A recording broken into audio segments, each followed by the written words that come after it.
Big pass நேயர்களுக்கு வணக்கம். So first ப்ரோமோலேயே நம்ம பார்த்தோம் 2 நபர்களான சுனிதா அண்ட் வர்ஷினி வந்தாங்க. சுனிதா வச்சு செய்ன்னு செஞ்சு முடிச்சாங்க. அடுத்ததா ரவீந்திரன் சார் அண்ட் ரியா உள்ள வந்திருந்தாங்க. ஸோ ரவீந்திரன் சார் போதும் சார் லிஸ்ட் பெருசாக போகுது அப்படின்ற அளவுக்கு எல்லார் மேலேயும் பாச மலையை பொழிஞ்சாரு. லிட்ரலாக நிறைய பொய் சொன்னார். சார் என்ன சார் இப்படி கூவுறீங்க அப்படின்ற மாதிரி இருந்தது. ஏன்னா விஷாலெல்லாம் டே நீ ஹீரோடா, நீ படம் நடிப்ப, நான் அதுக்கு ப்ரொடியூஸ் பண்ணுற வேண்டாம் அப்படின்னாரா. எனக்குலாம் நெஞ்சே வெடிச்சிருச்சு. சார் இவ்வளோ வெளியே பார்த்து உங்களுக்கு என்ன ஒரு மனதைரியம், இவன் ஹீரோவாக நடித்து அந்த படம் ஓடுன்ற நம்பிக்கையில் நீங்கள் ப்ரொடியூஸ்லாம் வேறு பண்ணுவீங்களா? சரிங்க சார், பையன் அழக்கூடாதுன்றதுக்காக நல்லா கூவுறீங்க சார்ன்ற மாதிரி இருந்தது. ஸோ விஷால் என்டர்டெய்னர் இல்லை ஹீரோ அப்படின்ட்டாரு. போதும் சார் அடுத்த ஆளுக்கு வாங்க அப்படின்னு பார்த்தா அருணை சொன்னார். எஸ் அருண் பாசக்கார ஒரு பயபுள்ள அப்படின்றத எனக்கு இப்போ வீட்டுக்குள்ளேருந்து வரும்போது கூட எனக்கு ஏதாவது ஒரு பிரச்சனை உள்ள அருண் இருக்காமா என்னை பார்த்துக்கோன்னு சொன்னேன். அந்த அளவுக்கு நீ அவ்வளோ ஒரு அஃபெக்ஷன் காமிக்கிற அப்படின்னாரு.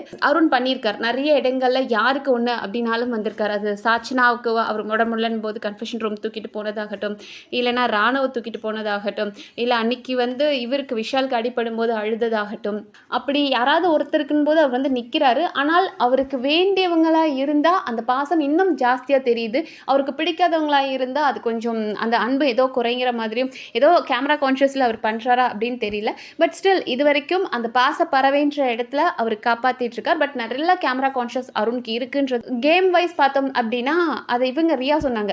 2 வாரங்கள் அமைதியாக இருந்தார். வைல்ட் கார்டு வந்ததுக்கப்புறம் அவர் ஆக்ரோஷமான விளையாட்டை காமிச்சார். இப்போ மறுபடியும் அமைதியாகிட்டார். ஸோ அவர் ஏதோ ஒரு பேட்டர்ன் ஃபாலோ பண்ணிட்டு வந்துட்டு இருக்கிறார்.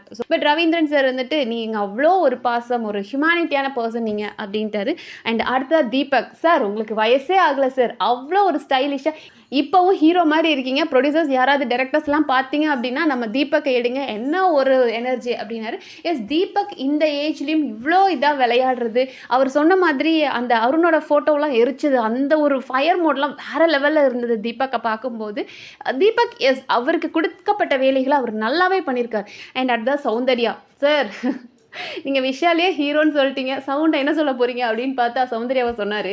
இந்த வீட்டுக்கெல்லாம் ஒரு பொண்ணு இருந்தால் அழகுன்னுவாங்க, இந்த வீட்டுக்கு அழகே இந்த பொண்ணு தான் அப்படின்ட்டாரு. ஐயோ என்னால் முடியலையே.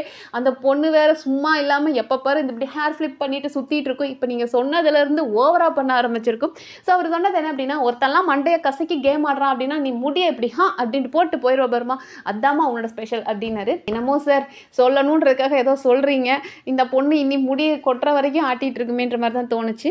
அண்ட் அடுத்ததாக பவித்ரா நம்ம வீட்டு பொண்ணு போய் விளையாடுற மாதிரி இருக்குது அப்படின்னாரு. பட் நம்ம வீட்டு பொண்ணாக இருந்தாலும் இப்படி பொறாமையில் பொங்குற பொண்ணை பார்த்தா யாருக்காக இருந்தாலும் கொஞ்சம் எரிச்சலாக தான் இருக்கும். எங்கள் வீட்டு பொண்ணாக இருந்தாலும் நல்லா மண்டையை கொட்டி கேம் ஆட தெரில அப்படின்னா அடுத்தவங்க மேலே வைத்தறிச்சலை சுற்றிட்டு இருப்பியான்ற மாதிரி தான் இருக்குது. ஏன்னா இப்போவும் சரி அவங்களுக்கு ரியா இதுக்கு மேலே உங்கள் கேம் முடிஞ்சு போச்சு அப்படின்னு சொன்னதுலேருந்து முத்து என்ன பண்ணிட்டான், ஏன் உனக்கு முத்து மேலே இவ்வளோ வன்மம்னே தெரியல, எனக்கு பேச தெரியல, எனக்கு பாயிண்ட்டாக ஒன்றும் வைக்க தெரியல, அவன் பாயிண்ட்டாக பேசுகிறான்றது பொறாமைப்பட்டா என்ன பண்ண முடியும். ஏன்னா பவித்ரா அண்ட் ரயான் ஆல்ரெடி ஒரு டிஸ்கஷன் போயிட்டுருக்கு. அப்போ ரயான் சொல்லியிருப்பாரு, இது ஒரு பேசி வின் பண்ணுற மாதிரி தான் ஒரு ஷோ இது. அப்போ அந்த இடத்துல நீங்கள் 2 பேச்சாளரை கொண்டு நிறுத்துறீங்க அப்படின்னா அவங்க வின் பண்ண தானே ஜாஸ்தி வாய்ப்பு இருக்குது. ஒரு கிரிக்கெட் கிரவுண்டில் ஃபுட்பால் விளையாட சொன்னால் எப்படி விளையாட முடியும்? அதாவது இவனுக்குலாம் பேசவே தெரியாத மாதிரியும் இங்கே பேசினா தான் ஜெயிக்க முடியும், பேசுகிறவங்களை கூட்டிகிட்டு உள்ளே வச்சு விளையாட விடுறாங்க அப்படின்னு பிக் பாஸையே கொஷின் பண்ணுறாரு சார். பிக் பாஸ் இதெல்லாம் நீங்கள் நோட் பண்ணணும். நீங்கள் தப்பான ஒரு கேம் டிசைன் பண்ணியிருக்கீங்க, பேச்சாளர்களை உள்ளே விட்டு அவங்கள வின் பண்ண வச்சுட்டீங்க அப்படின்னு வெளியே போய் கதறுவான்றதை தெரிஞ்சுக்கோங்க. அதாவது வெறும் பேச்சாளர் மட்டும் இங்கே வந்தால் வின் பண்ண முடியாது. அதுக்கு 6th சீசன் ஒரு பெஸ்ட் எக்ஸாம்பிள். ஏன்னால் விக்ரமன் அவ்வளோ நல்லா பேசுவார், ஆனால் விக்ரமன் ஜெயிச்சாரன்னு கேட்டால் கிடையாது. நீங்கள் வெறும் பேச்சாளர் மட்டும் ஜெயிச்சிட முடியாது. உங்களோட ஆக்ஷன் இருக்கு இல்லையா, ஆக்ஷன் ஸ்பீக்ஸ் அ லாட் அப்படின்னு நான் நம்புகிறேன். ஏன்னா வெறும் வார்த்தை இப்போ அசம் ப்ரோ கோவப்பட்டிருக்கார், ஆனால் அவரோட ஆக்ஷனில் அவர் யாருன்னு காமிச்சிருக்கார். பட் விக்ரமன் எவ்வளோ இடங்களில் அழகாக பேசினாலும் அதை தாண்டி அவரோட கேம் இந்த பிக் பாஸ் வீட்டுக்கு தேவைப்படுற பல விஷயங்களை அவர் மறந்துட்டார். ஸோ பேசினா மட்டும் ஜெயிக்க முடியுமான்னு கேட்டால் ஆப்வியஸாக கிடையாது. ஒரு ஸ்டொமக் பர்னிங்கில் தான் பவித்ராவோட எண்ணம் என்னவா இருக்குது அப்படின்னா, நமக்கு பேச தெரியல, நம்ம கூட கம்பேர் பண்ணும்போது முத்து நல்லா பேசி அவன் ஸ்கோர் பண்ணிடுறான், அப்போ நம்ம என்ன பண்ணுறது, இந்த பேச தெரியாதவங்க ஒன்றுமே இல்லாமல் போயிடும். ஆப்வியஸாக நீங்கள் பேச வேண்டிய இடத்துலையாவது பேசணும் பவித்ரா. சும்மா நான் கத்துவேன், நான் சண்டை போடுவேன் அப்படின்னு ஒரு சில இடங்களில் நீங்கள் ஆர்டிஃபிஷியலாக பண்ணுறீங்க. அதை தாண்டி நீங்கள் எங்கே பேசியிருக்கீங்க, உனக்கு ஏமா இந்த அளவுக்கு புகையுதுன்ற ரேஞ்சுக்கு அவங்க லைவில் உட்காந்து கதறிட்டு இருக்காங்க. அண்ட் அடுத்ததாக ஜாக்லின் தங்க புள்ள அப்படின்னாரு. ஊரே தங்க புள்ளைன்னு கூப்பிடுதுன்னாரு. பட் என் கண்ணுக்கு மட்டும் அது டாக்ஸிக் புள்ளையாக தான் தெரியுது. பிகாஸ் எனக்கு ஜாக்லினை இன்னைக்கு வரைக்குமே ஃபேக் ட்ராமாஸ் அவங்க பண்ணுற மாதிரி தான் எனக்கு தோணுது. நம்ம சப்ஸ்கிரைபர்ஸ் கூட யாரோ கேட்டிருந்தாங்க, என்னதான் இருந்தாலும் சுனிதா வந்து அவ்வளோ ஹார்ஷாக வந்து ஜாக்லினை பேசியிருக்க கூடாது, ரொம்ப பர்சனலாக எடுத்து பேசுன மாதிரி தோணுச்சு அப்படின்னாங்க. சரி, ஒவ்வொருத்தர் ஒவ்வொரு பெர்ஸ்பெக்டிவில் பார்க்குறாங்க, அது ஒவ்வொரு விதத்தில் அப்ரோச் பண்ணுறாங்க. இப்போது நம்மளோட ரவீந்திரன் சாருக்கும் அவர் வெளியே பேசும்போது, அவர் வந்து சோஷியல் மீடியாவில் ஒருத்தரை பற்றி பேசும்போது, ஆமாம் ஜாக்லின் இந்த இடத்துல ஃபேக்காக பண்ணியிருக்கா, சவுண்ட் இந்த இடத்துல வந்து எதுக்கு தேவையில்லாமல் இப்போ கேம் விளையாட வந்த இடத்துல நீ எக்ஸ்பிரஷன் கொடுத்து நீ என்ன கிளிக்க போகிற அப்படின்றதெல்லாம் பேசியிருக்கார். ஆனால் அந்த வீட்டுக்குள்ளே வரும்போது அவன் 90 நாள் கஷ்டப்பட்டு விளையாடி இருக்கான். அவன் விளையாடலை, என்டர்டைன் பண்ணல, அதை தாண்டி இவ்வளோ நாள் அங்கே ஒரு ஸ்ட்ரகிள் பார்த்து தான் அவன் அங்கே இருக்கான். அந்த இடத்துல அவனை மறுபடியும் போய் இன்னும் இருக்கிற 2 வாரத்தில் உடைக்க நான் விரும்பலை. ஸோ என்னால் முடிஞ்ச அளவுக்கு நான் பாசிட்டிவிட்டியை ஸ்ப்ரெட் பண்ணுறேன் அப்படின்றது ரவீந்திரன் சார். ஆனால் சுனிதா அப்படி கிடையாது. என் மனசுக்கு பட்டதை நான் பேசுவேன், என் பார்வையில் இவங்க தப்பாக பண்ணியிருக்காங்க. எனக்கு சுனிதா சொன்னது கரெக்டாக தான் தோணுச்சு. இவ்வளோ வாரங்கள் ஜாக்லின் விளையாண்ட விளையாட்டு ஒருத்தரை சார்ந்து அவங்க கூட நம்ம எப்படி கேம் விளையாட முடியும்? அதாவது நம்மளோட போன சீசனில் மாயா இருந்தாங்க. மாயா தன்னை சுற்றி எப்போதுமே ஒரு சில ஆட்களை வச்சுருப்பாங்க. அவங்கள ஷீல்டாக யூஸ் பண்ணி அவங்க மாயாவோட ஐடியாஸை அவங்களுக்கு இன்ஃப்ளூயன்ஸ் பண்ணி அதை வச்சு ஒரு கேம் விளையாண்டு கடைசி வரைக்கும் தன் கூட இருக்கிறவங்கள ஒரு ஷீல்டாக யூஸ் பண்ணாங்க.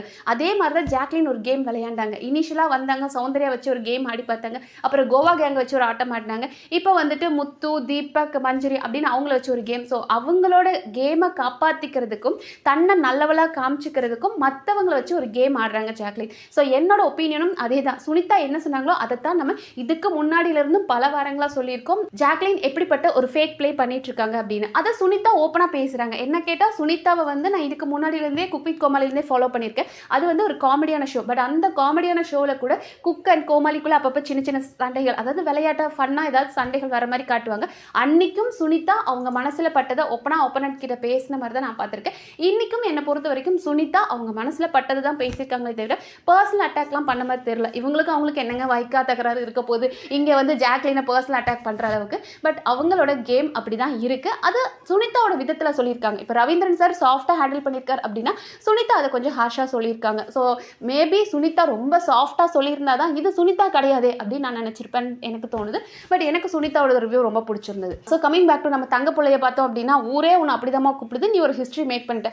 ஆப்வியஸாக ஹிஸ்ட்ரி மேக் பண்ணிட்டாங்க ஜாக்லின். இத்தனை வாரங்கள் தொடர்ந்து நாமினேஷனில் வராங்க அப்படின்னா அவங்க வந்து ஒரு ஹிஸ்ட்ரி மேக்கர் அப்படின்றத நானும் ஒத்துக்கிறேன். பட் அதை தாண்டி இந்த கேமில் நிறைய இடங்கள்ல அவங்க ஃபேக்காக இருந்திருக்காங்க. அதுதான் என்னோட ஒப்பீனியன். பட் பார்க்குறவங்களுக்கு ஐயோ பாவம் அந்த பிள்ளை பாசத்துக்காக ஏங்குது, அந்த பிள்ளை வாய்ஸ் அவுட் பண்ணுது அப்படின்ற மாதிரி நம்ப வச்சுருக்காங்க. ஏன்னா வந்த அன்னைக்கு முதல் நாளே என்னோட உரிமைக்காக நான் குரல் கொடுப்பேன், நான் ஒரு போல்ட் லேடி அப்படின்னு காட்டணுன்றதுக்காக ஒரு வாய்ஸ் அவுட் பண்ணி பார்த்தாங்க. 2 வாரங்கள் நெகட்டிவாக போணுச்சு, அடி வாங்கினாங்க.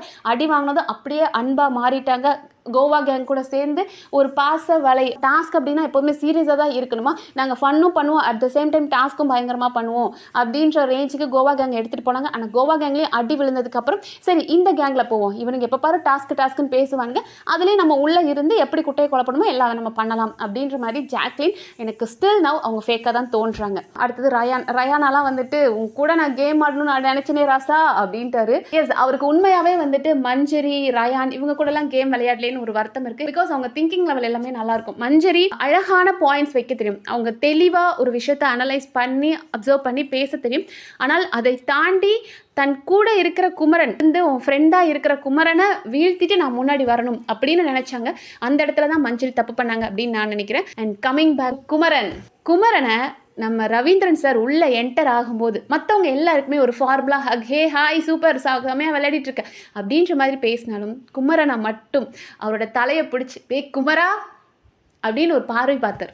அப்புறம் தான் கட்டி பிடிச்சார். அந்த பார்வையில் பல அர்த்தங்கள் என்னால் கவனிக்க முடிஞ்சுது.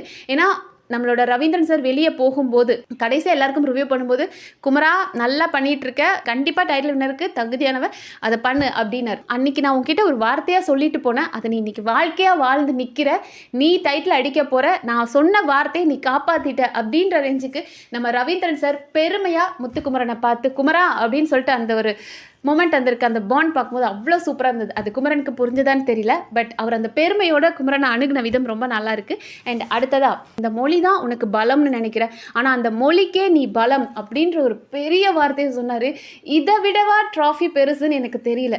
நம்ம எல்லாரோட அடையாளமாக இருக்கிற அந்த தமிழுக்கே நீ அடையாளமாக இருக்க, அந்த தமிழுக்கு நீ ஒரு பலம் கொடுத்துருக்க அப்படின் போதெல்லாம் முத்துவே சொல்லிட்டார், சார் அண்ணா வேணானா ரொம்ப பெரிய வார்த்தையாக இருக்குது அப்படின் போது அந்த அளவுக்கு இந்த மொழிக்கு நீ மரியாதை கொடுத்துருக்க அப்படின்னார். அது 100% ட்ரூ.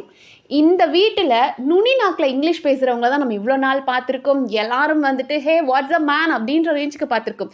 ஆனால் இந்த சீசனில் நம்ம முத்துக்குமரன் தான் ஏய் வாழை சாப்பிடு, இப்போ என்னல இப்போ சட்டிச்சோரை போட்டு சாப்பிட்டு காமிக்கிறவா நிலாச்சோறு சாப்பிடுவோம் அப்படின்னு ஒவ்வொருத்தரையும் கூட்டிகிட்டு வந்தார்.